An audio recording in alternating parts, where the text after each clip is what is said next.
ফুয়া আন্দোলনও যায় ডাট হয়ে গেছে, তোর ফুয়া গুম করমু, এই করমু, সেই করমু।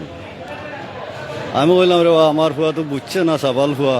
আচ্ছা ঠিক আছে, তারা বং দেওয়া বর্তমানে আমার ফুয়া ডাকাত, তারার ডরে।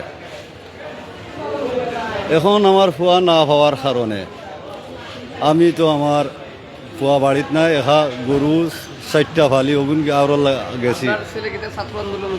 জি হয়, জি হয়, ছাত্র আন্দোলনও শরিক আছে। এখন আমি এখা মানুষ গেছি গরু লাগি আওরে এই জায়গাখানো গিয়েও তারা আমারে এই নিজামের বাই বাতিজা ফুয়া তারা 5-6 জনে আমার কারণ ও আমার ফুয়া আন্দোলনত হয় ও চেয়ারম্যানের বিরুদ্ধে কথা হয়। তারা কইছে যে আমারে গুম করতো না এবং আমার ফুয়া গুম করতো। এই চেয়ারম্যান মূলত কি করেন? ওনার মানে রাজনৈতিক কোনো পরিচয় আছে? রাজনীতি হলো আওয়ামী লীগ। আওয়ামী লীগ কোন পোস্টে আছেন আপনারা কি জানেন? আওয়ামী লীগ 29টা ওইটা বুঝছি। তারপর কি হয়েছে আপনাদের সেটা বলুন।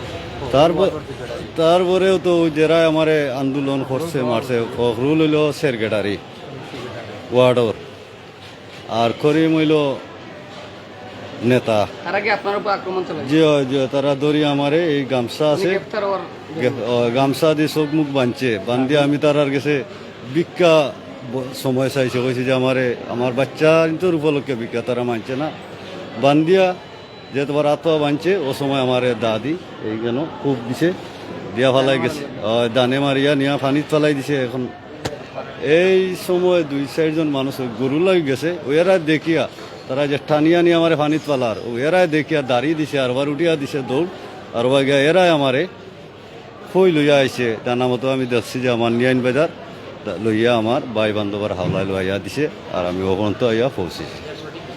সঠিক বিচার আমি চাই।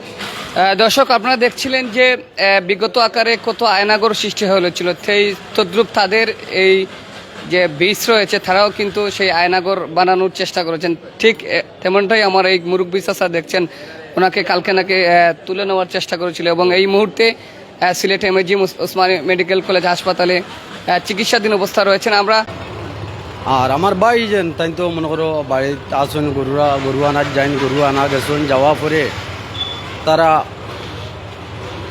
6 জন মানুষ, ওয়ার্ডর সেক্রেটারি ফখরুল, চেয়ারম্যানের বাতিজা, প্যানেল চেয়ারম্যানও ধরা যায় করিম,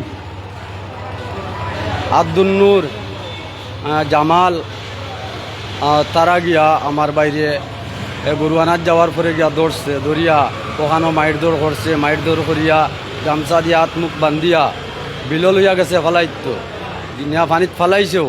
ফালানি পরে জানিয়ান না কোন ছোটো ছোটো হরতানে আশরা গরু রাখাল এরাই দেখছে, দেখা পরে এরাই দেখিলেছে করে তারা ফালাইয়া গেছে কি। ওই এরাই খবর কইছে, খবর হওয়া পরে আমরা গেছি গিয়া পানির থেকে উদ্ধার করিয়া মেডিকেল লইয়া আইছি। ক্ষয়ক্ষতি অত মাথাত 4টা 3-4টা সেদ আছে মারাত্মক, এবং আরও লাঠি বাড়ি আছে। চেয়ারম্যানকে গ্রেফতার করিয়া নেওয়া হয়েছে। এমএজি ওসমানী মেডিকেল কলেজ হাসপাতালে সরাসরি যুক্ত হয়েছিলাম। আসলে বিভিন্ন আপনারা জানেন যে বিভিন্ন ছাত্র আন্দোলনের পর থেকেই কিন্তু বিভিন্ন মামলা হচ্ছে সিলেটে, এবং ছাত্রদেরকেও কিন্তু অনেক হয়রানি করার চেষ্টা করেছিল, এবং কি কিছু জিনিসও রয়েছে আপনারা দেখছেন যে মামলা করেছেন অনেকেই, আবার অনেক সংবাদকর্মীকেও সেই মামলাতে ঢুকিয়ে দিচ্ছেন। তবে এই ধরনের ঘটনার জন্য না হয় আমরা এই মুহূর্তে তুলে ধরার চেষ্টা করেছিলাম সেই ডৌবাড়ি ইউনিয়নের যে চেয়ারম্যানকে RAB 9 গ্রেপ্তার করেছেন, সেই সুবাদে তাদের উপর যে আক্রমণ এবং